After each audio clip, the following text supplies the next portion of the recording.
Hello दोस्तों, आपका स्वागत है आपके अपने YouTube channel the sparkle classes में। और दोस्तों, आज हम लेकर आए हैं प्री बोर्ड 2026 के इम्पोर्टेंट टॉपिक, जो कि आपको इस बार प्री बोर्ड में ये क्वेश्चन 100% मिलने वाले हैं। तो आइए क्वेश्चन स्टार्ट करते हैं। सबसे पहला क्वेश्चन है हमारा, न्यूक्लिक अम्ल क्या होता है? न्यूक्लियोसाइड तथा न्यूक्लियोटाइड में क्या अंतर होता है? तो सबसे पहला जो हमारा टॉपिक है न्यूक्लिक अम्ल, हम उसके डेफिनेशन की बात करते हैं। न्यूक्लिक अम्ल वे जैव अणु होते हैं जो सभी जीवित कोशिकाओं के नाभिकों में न्यूक्लियोप्रोटीन अथवा क्रोमोसोम्स के रूप में पाए जाते हैं, न्यूक्लिक अम्ल कहलाते हैं।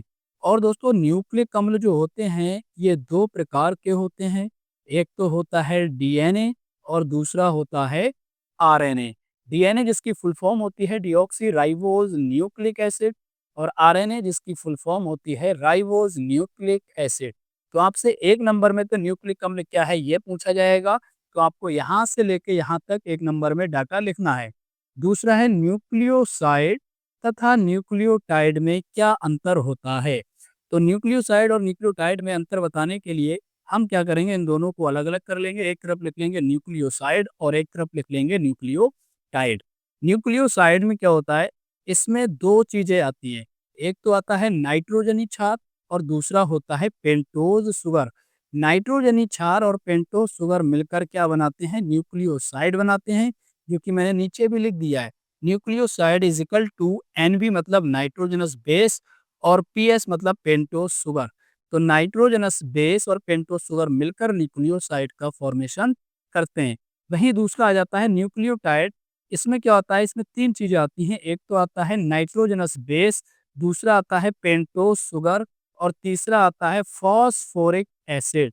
ये तीनों चीजें जब आपस में मिल जाती हैं तो जो संरचना बनती है उसको क्या बोलते हैं, न्यूक्लियोटाइड बोलते हैं। तो दोस्तों, एक तो आपका ये क्वेश्चन 5 नंबर में पूछा जाएगा बोर्ड एग्जाम में। और दूसरे क्वेश्चन की तरफ अब हम बढ़ते हैं। दूसरा क्वेश्चन क्या है, दूसरा क्वेश्चन दे रखा है राउल्ट का नियम। क्या दिया है दोस्तों, राउल्ट के नियम को समझाइए तथा इसके महत्वपूर्ण अनुप्रयोगों का उल्लेख कीजिए। तो सबसे पहले हम समझते हैं राउल्ट का नियम क्या है। राउल्ट का नियम, किसी निश्चित ताप पर द्रव द्रव विलयन में उपस्थित किसी घटक का आंशिक वाष्प दाब उस घटक के मोल प्रवाह के कैसा होता है, समानुपाती होता है। ठीक है, माना घटक ए का आंशिक वाष्प दाब पीए है, तो घटक बी का आंशिक वाष्प दाब क्या हो जाएगा, पीबी हो जाएगा। अब हम क्या करेंगे, जो हमने ए घटक लिया था, घटक ए का मोल प्रवाह निकालेंगे। तो ए का मोल प्रवाह, या फिर हम बोल सकते हैं घटक ए का मोल प्रवाह, और मोल प्रवाह का सिंबल क्या होता है, एक्स। और कौन से घटक का निकाल रहे हैं, ए घटक का, तो हम लिखेंगे एक्स ए बराबर Na upon Na plus NB. यह तो हो जाएगा घटक ए का मोल प्रवाह।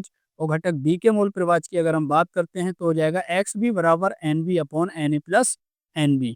अब आते हैं राउल्ट के अनुसार।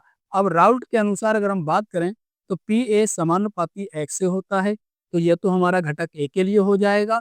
और पी बी समानुपाती एक्स वी की अगर हम बात करें तो ये हमारा घटक बी के लिए हो जाएगा। ठीक है दोस्तों, पी ए समानुपाती एक्स से घटक ए के लिए राउल्ट का नियम लगाया और पी बी समानुपाती एक्स भी घटक बी के लिए लगाया। समानुपाती जब हटाएंगे तो कांस्टेंट आ जाएगा, जो कि क्या होता है, पी ए नॉट। ऐसे ही यहाँ पर समानुपाती हटाएंगे तो हमारा कांस्टेंट पी बी नॉट आ जाएगा। हम निकालेंगे कुल वाष्प दाब। कुल वाष्प दाब का मतलब है पी ए और पी बी को क्या कर देंगे, ऐड कर देंगे। तो P is equal to P A plus P B हो जाएगा।